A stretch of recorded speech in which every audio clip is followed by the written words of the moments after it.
When you are planning your content and just overall strategizing for your business, do you tend to go with your gut, or do you make research-based decisions, or a little of both? I interviewed Dr. Kristen Wager in this interview. She is from Creator Pulse, and she talks about something that she's really passionate about, which is making research-based decisions for your business, and how this can only help you and benefit not only you, but your audience, and how much money you make, how much traffic and traction you get. Literally everything you need to know about making research-based decisions for your blogging business is included in this episode. This is episode number 689. Enjoy.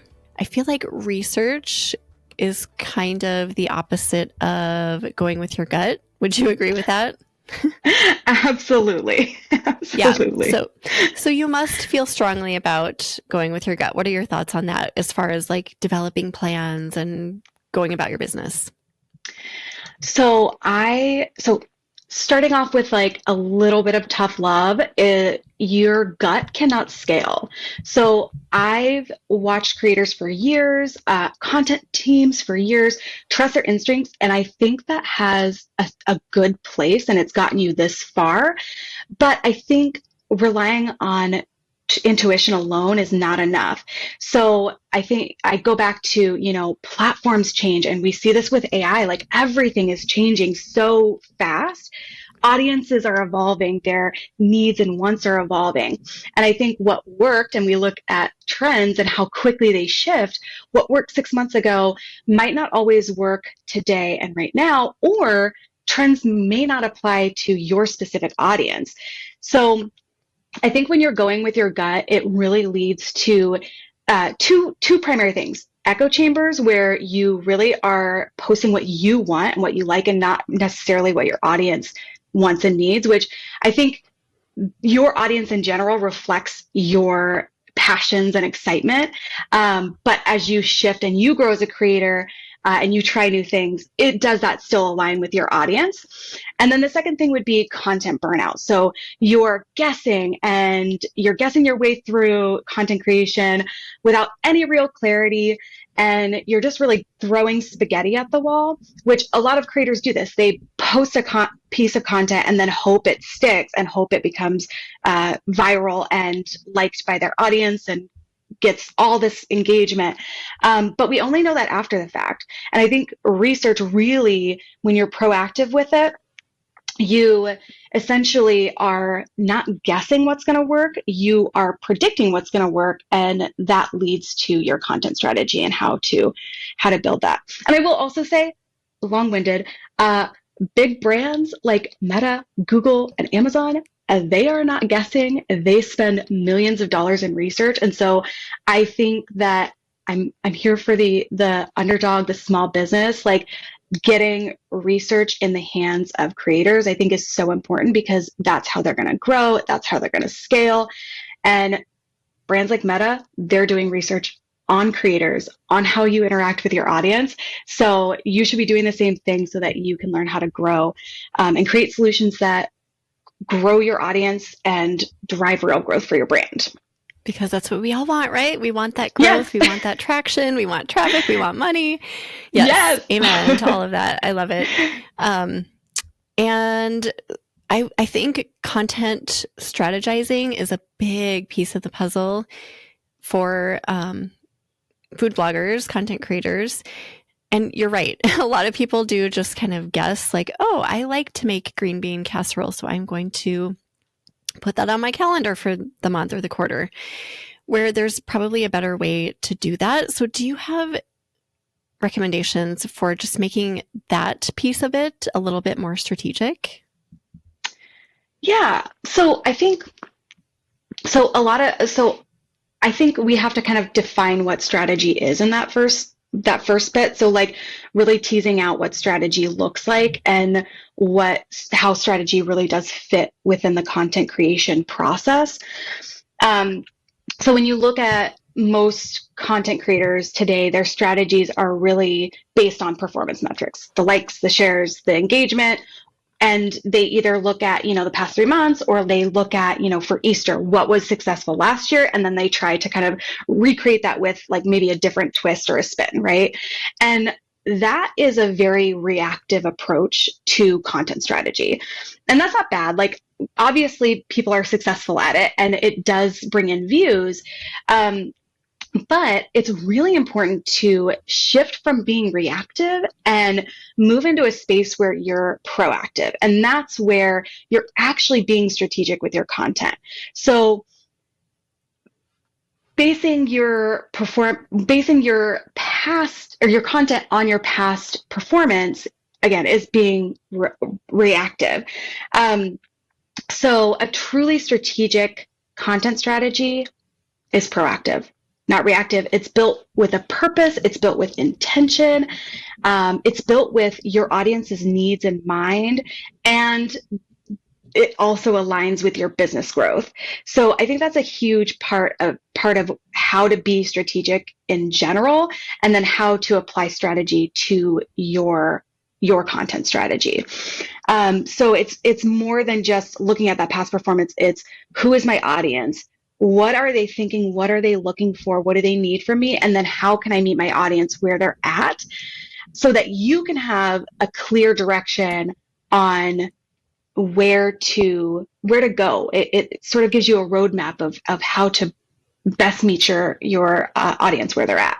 So I think that's really where true strategy sits. Okay. So you recommend for food bloggers probably looking at your data, so opening Google Analytics, seeing what has worked in the past, and then marrying that with what your audience is actually needing from you, correct? Is that kind of a good template? Yeah, I think that's actually great. And I think I'll even add to that a little bit more, is like, we can use past performance to guide future performance, but without that piece of knowing what your audience wants and needs, that's kind of the missing key to really drive that success. But then there's also the component of, looking at performance after, and understanding, I put this out 3 months ago. What worked? What didn't? Did this drive engagement? Did this drive likes? So it's looking at past performance, measuring what your audience wants in real time, and then looking at the performance of the strategy that you build based on that, and kind of making tweaks and adjusting from there. Yes. Excuse me. So it's not a one and done situation. It's kind of an ongoing thing where you have to keep experimenting and seeing what data to look at and what to analyze and how to move forward, right? It's an ongoing process. So that is absolutely what I love about research. Is it's iterative, and it's never perfect, and just asking your audience is a way to connect with them. And I think the way that I look at it is like, it's not just about research, it's about an ongoing goal of connecting deeper with your audience. And one of the tools to do that is through asking them what they want. Mm.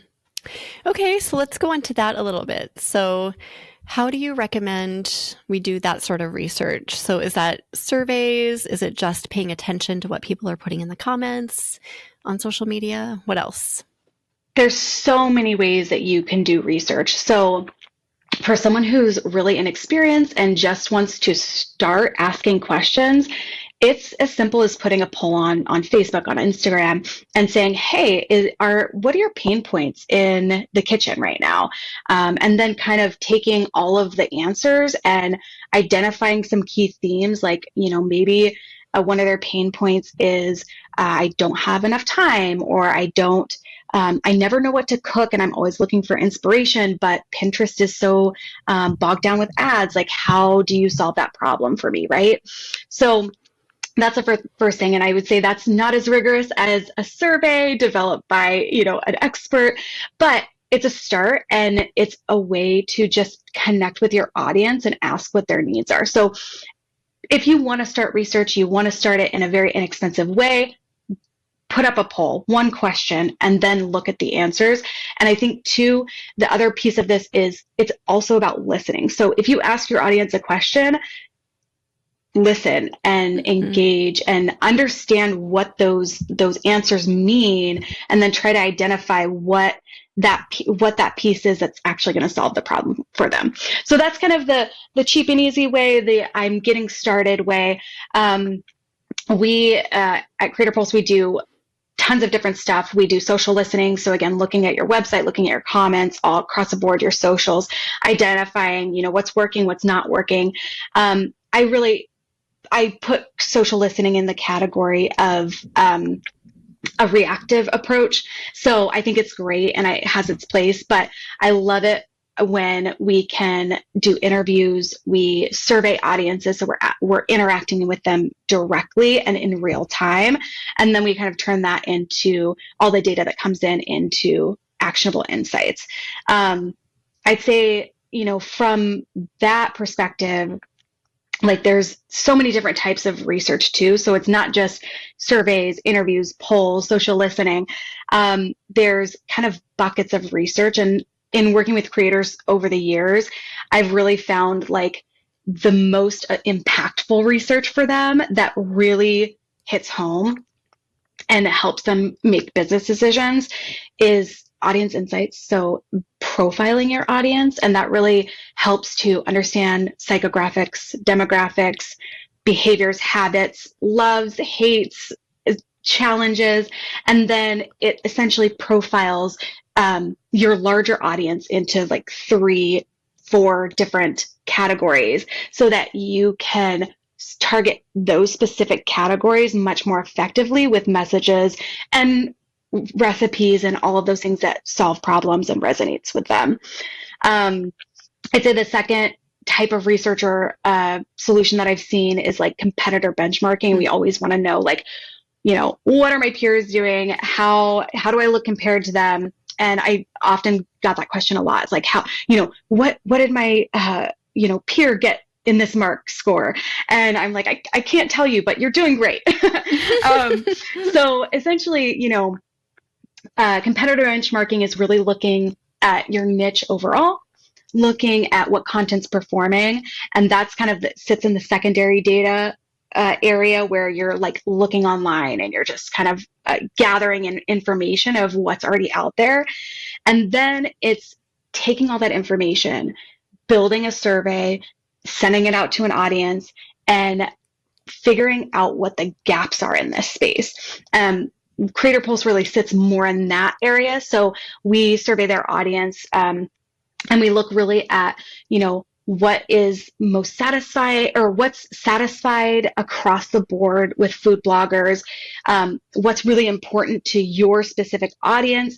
And then that creates a really good map of what's underserved. So if your audience is really dissatisfied with a specific topic, but it's really important to them, you're going to see really the opportunities of content. And then that will help build strategy around content.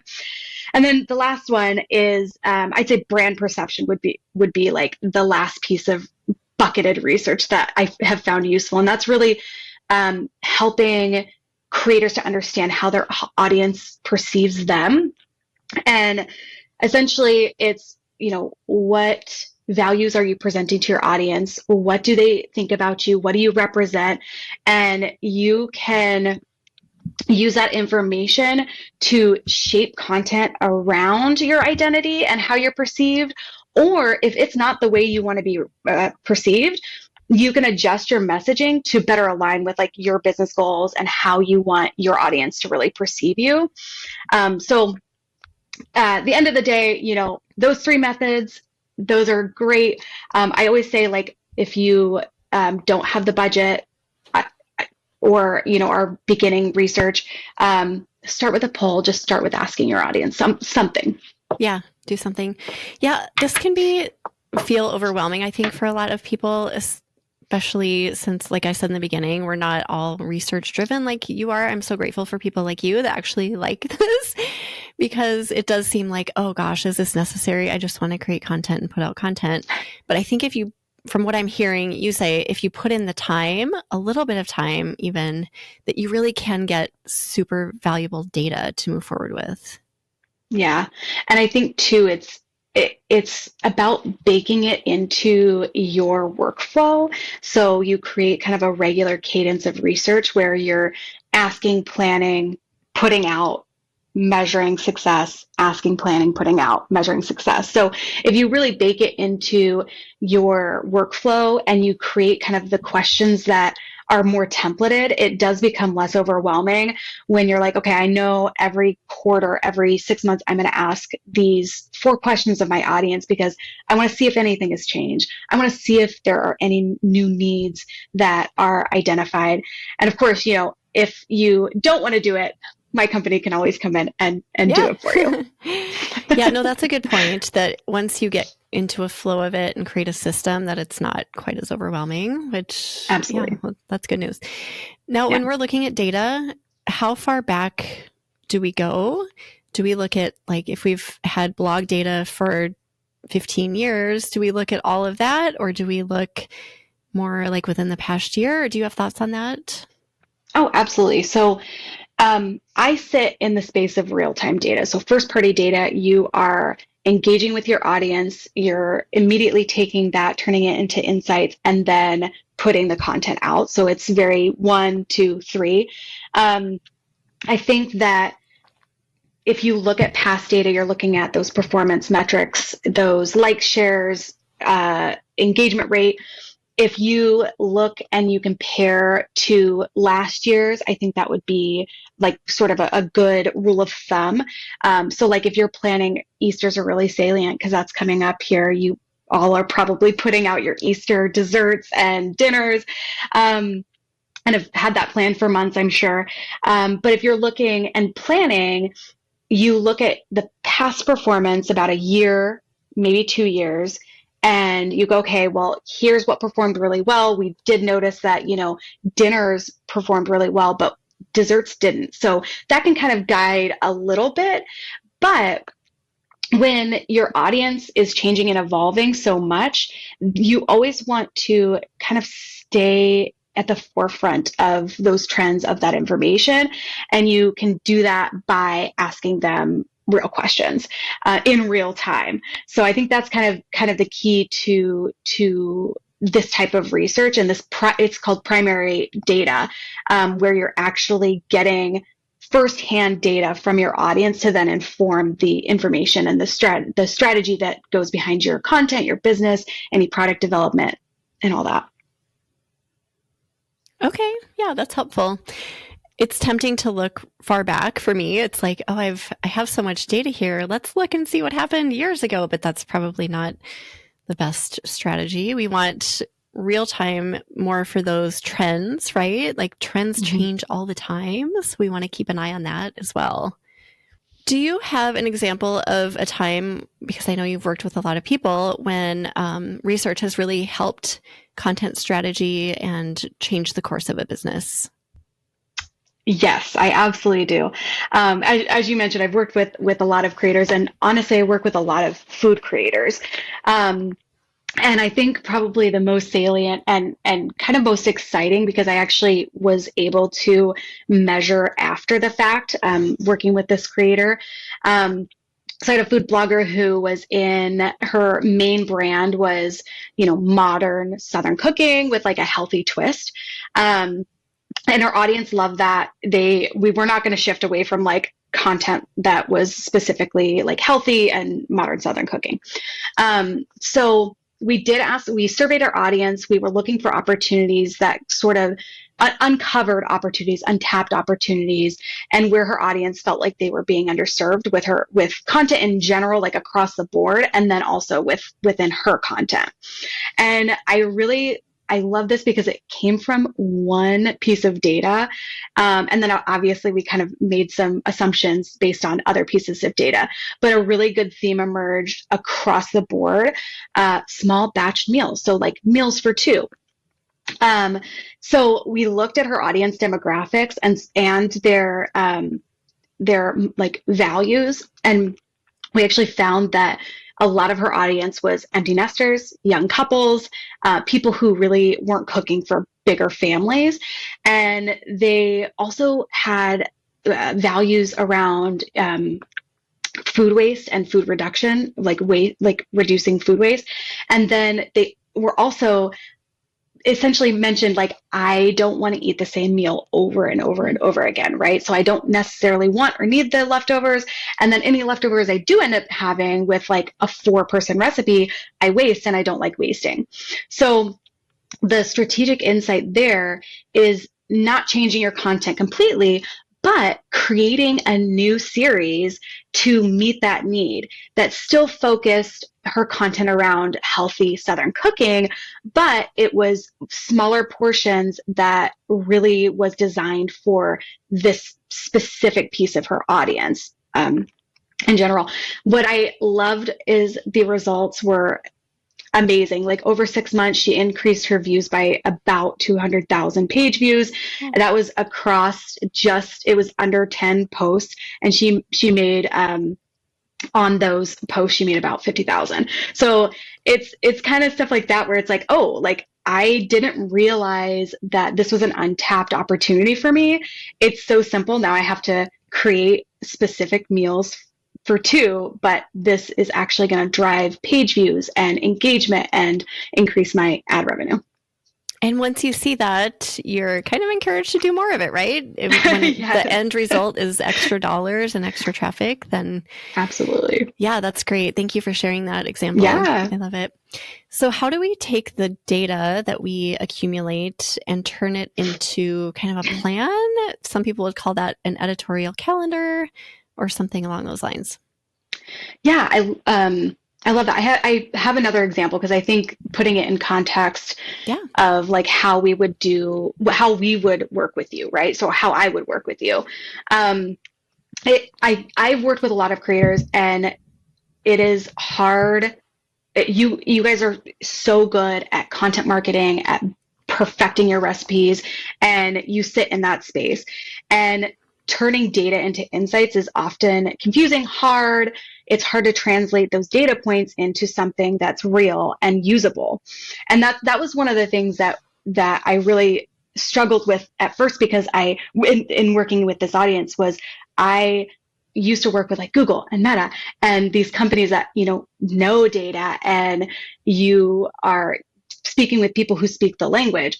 And so I think what I like to do is not just leave creators hanging, but take the data points that we find through surveying, through interviewing, those types of things, and then turn it into that actionable piece, right? So I was working with a wellness creator who's in the food space. We discovered through research, her audience was like really obviously still interested in nutritional tips, but they were struggling. Like one of their main challenges was like quick, easy, healthy breakfast. So like not relying on a food bar to get their kids to school, but like those plan ahead, those types of things that you could like microwave or just pull out of the freezer.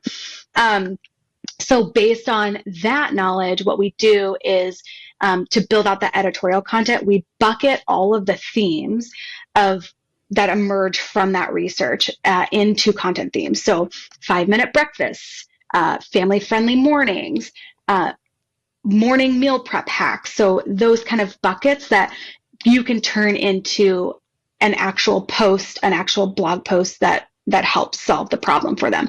So that gives a clear roadmap for the content creation, but it is also still rooted in that data. So that data is informing that content direction. So the second thing that I would do to kind of translate that data into action is then help create messaging frameworks. And those are related to the essentially 2 to 3 pillars that like define you as a brand. So fast and healthy meals, family wellness routines, mindful eating habits. So those are, 3 pillars that connect both with the content of healthy breakfast, but also with her brand in general. So you're kind of like creating this space and this flow for content to really be created through data. The next thing that I would do to create that data into action is connect those insights and that content to your business goals, right? So if your business goal is newsletter signups, what do we need to do to get more newsletter signups, and what's really going to help that? So like, for example, you could create a lead magnet that is download 7 quick healthy meal and breakfasts in the morning for busy mornings, right? So like one of the, I love this example too, because I was able to kind of track it and use those performance metrics after the fact. So with that specific example, we did a lead magnet that was a pop-up. It said download 7 quick and easy healthy meals for breakfast. And she ended up with higher increased engagement, so that was really cool over a 3-month period. And then her engagement, or her newsletter signups, grew month over month 7%, and in the past her growth was 3%, so she had a pretty steady like growth. Yeah. But we were able to kind of push that 4% more, and to meet those business goals. So I think there is, those kind of 4 steps. And again, I take obviously through the steps of research, research, turn it into content, connect those with your business. We get to also measure at the very end. And I love this because that's where performance metrics really shine, is like tracking and understanding. But I think there's something even more important to really reflect on, is that as you learn more about your audience and as you create content that satisfies their needs and addresses their wants, I think you're building something so much more valuable, and that's trust and loyalty. And just by asking and listening, you are building trust and loyalty among your audience. And I think when you go beyond that surface level data, you really dive in deep, you're not looking at those likes, you're not looking at age or gender that, Instagram gives you. You're diving into what your audience actually wants and what they're saying they want. You get those higher engagement rates, you get the steady growth of your newsletter, and you're building stronger relationships. But I think that opens the door to alternative revenue streams like bigger brand deals, because you have built that trust and loyalty, and more clicks on your affiliate links because your audience really trusts your recommendations because you are building content for them. So I think those are kind of, I always like to say that, because I think the whole point of research is to build these connections so that you can meet the needs of your audience who has challenges. So Yeah. Yeah, those are the perks that we don't always think about, right? But that come up inevitably after doing research. So I wouldn't have thought of that, but it makes sense. You're going to gain more trust and build that connection with your audience, which is what we all want. So yeah, it's kind of a win-win all around. I kind of mentioned this earlier, just having those misconceptions about research, like it's too much time. I don't want to pay someone to do this. I already outsourced, blah, blah, blah. Can you address some of those misconceptions and maybe break them down for us? Oh, absolutely. I definitely, in research, you get people who are always going to create barriers. Like, what if the research doesn't work? What if it doesn't give me answers?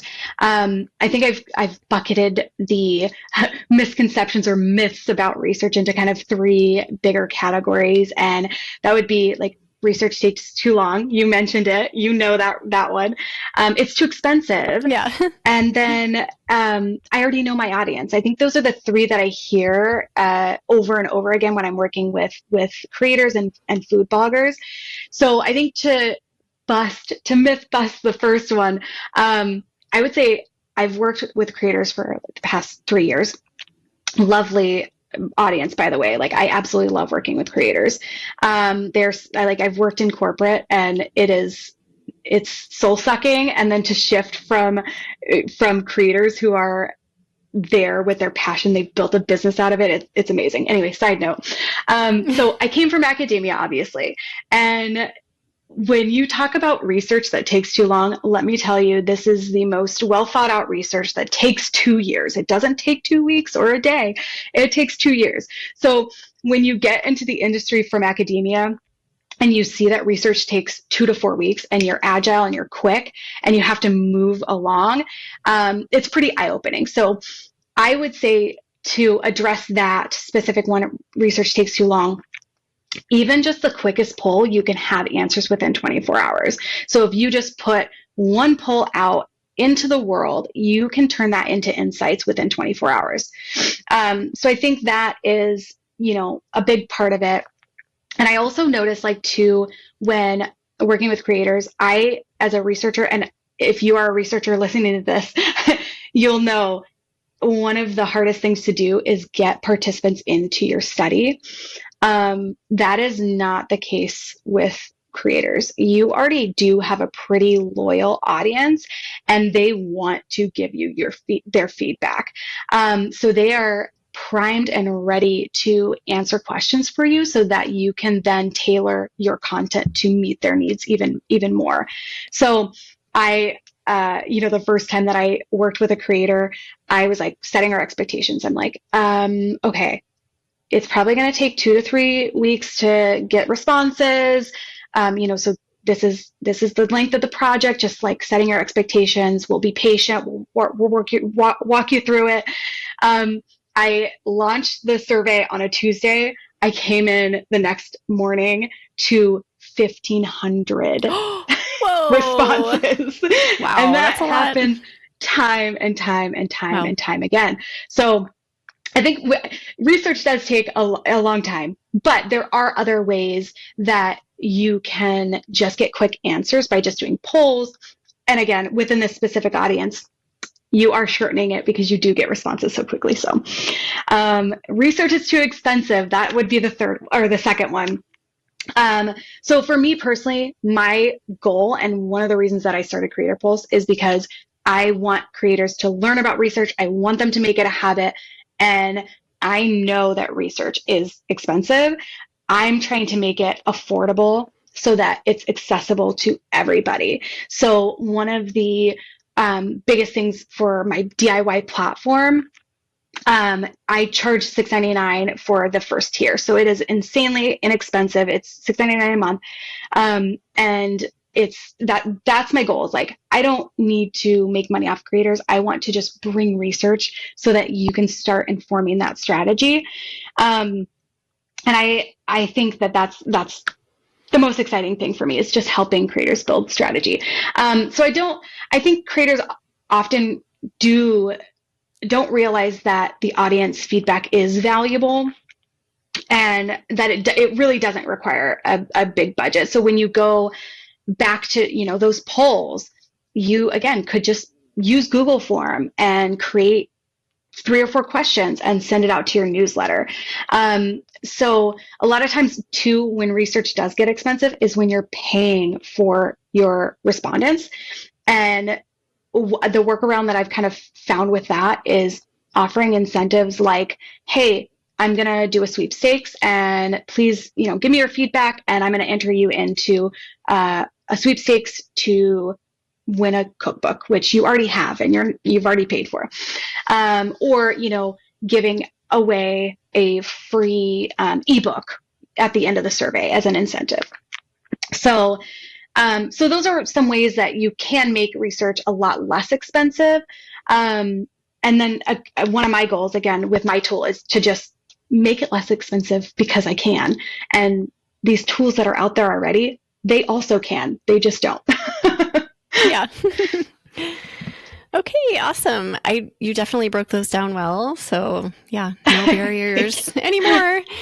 And then if somebody doesn't want to do this themselves, because we do have such complicated businesses, sometimes it's like, no, I would rather have somebody do this for me. I know Creator Pulse does offer this. So can you talk about how you can help? Yeah. So as I think I mentioned at the very beginning, I kind of have two sides to my research business, and that's the full service. I work with creators very one-on-one to design projects that are specific to meet their business goals. So it's not just looking at content strategy, but if your business goal is to develop content strategy on a regular cadence, I build a custom study that helps to inform that.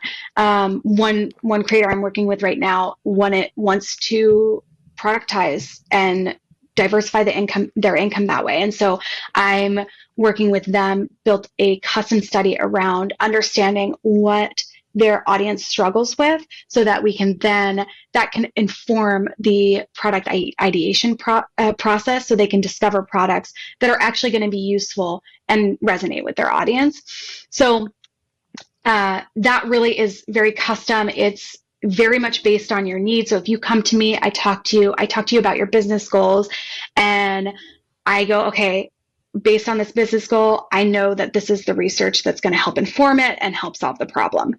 And then the DIY research platform, it is much more templatized, and that's kind of why I'm able to, make it a lot less expensive.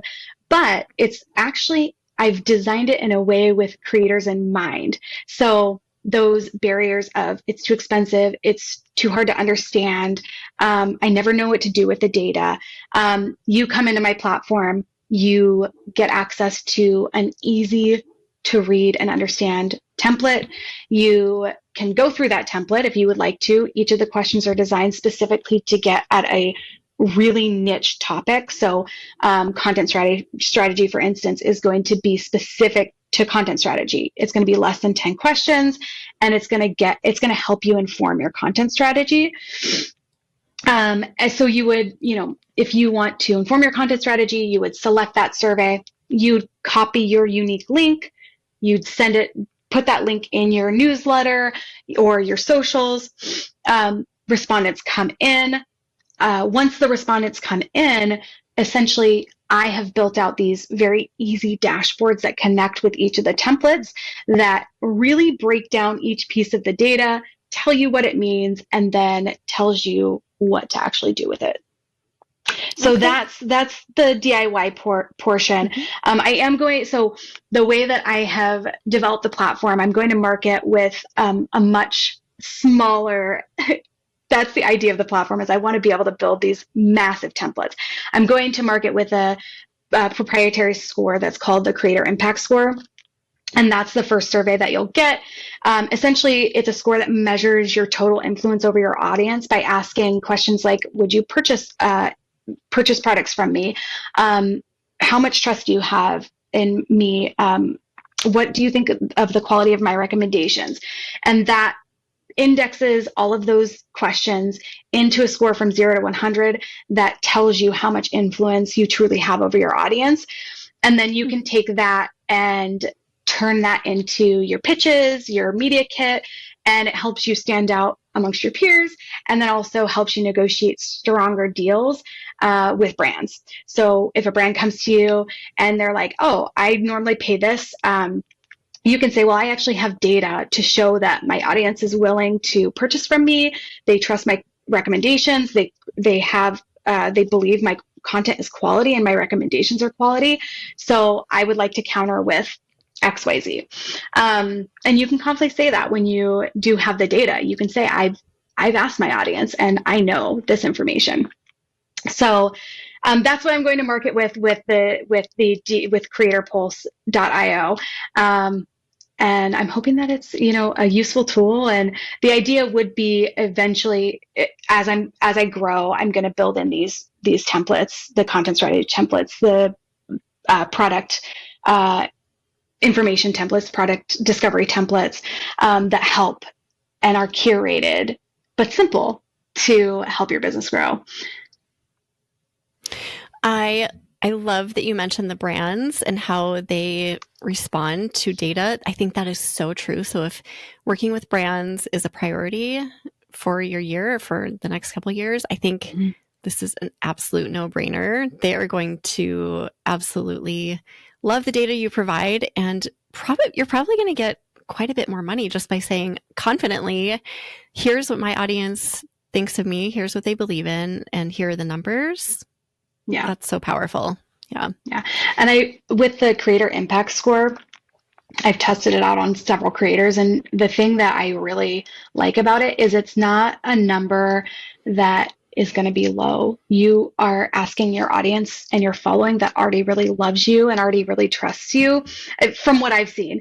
So your score typically is going to be on the higher range because you do have this influence over your audience, and you do have this influence to change their decisions, to help them click affiliate links. So it's really just proving that out. And again, like you said, giving bigger brands that data to say, I have this and I know this about my audience. Yeah, love that. This has been amazing. Do you have final last thoughts for us, Kristen, just about, all of this data research situation?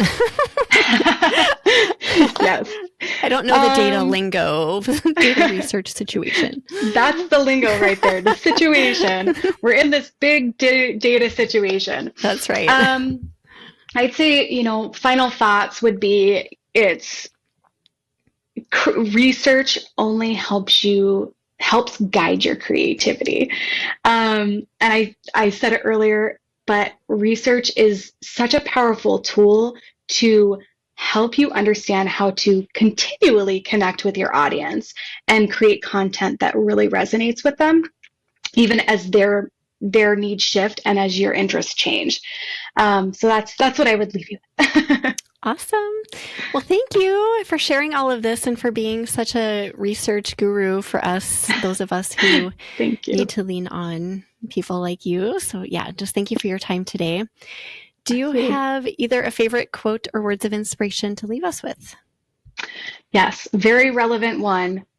I don't even know where this came from, but I've read it throughout, it's on every marketing and research blog I've ever read. When you know your audience knows. Oh, that's good. I like that. That's absolutely perfect. Okay, we're going to put together a show notes page for you, Kristen. So if anyone wants to go look at everything we talked about today, we'll put it there, eatblogtalk.com/creatorpulse. Now, tell everyone where they can find you, Kristen. Absolutely. You can find me at creatorpulse.io. So that's creatorpulse.io. That's where my platform lives. You can find me on LinkedIn. I do live on LinkedIn, and I know that's not where you guys live. So I am trying to also live on Instagram. I'm not very good. I'm not very good. But my handles are creatorpulse.io. And then I both have a business page on LinkedIn, which is Creator Pulse. If you search it, you'll find it. And then if you want to connect with me on LinkedIn, absolutely connect with me. I'm Kristen Wager, PhD on LinkedIn. So feel free to connect with me. And then my email address if you are interested in pursuing research. I'd love to chat with you. It's Kristen at creatorpulse.io. Thank you, Kristen. It was such a pleasure. Yeah. And thank you so much for listening, food bloggers. I will see you next time. Thank you so much for watching. If you enjoyed this topic, be sure to watch the video shown on the screen. See you next time.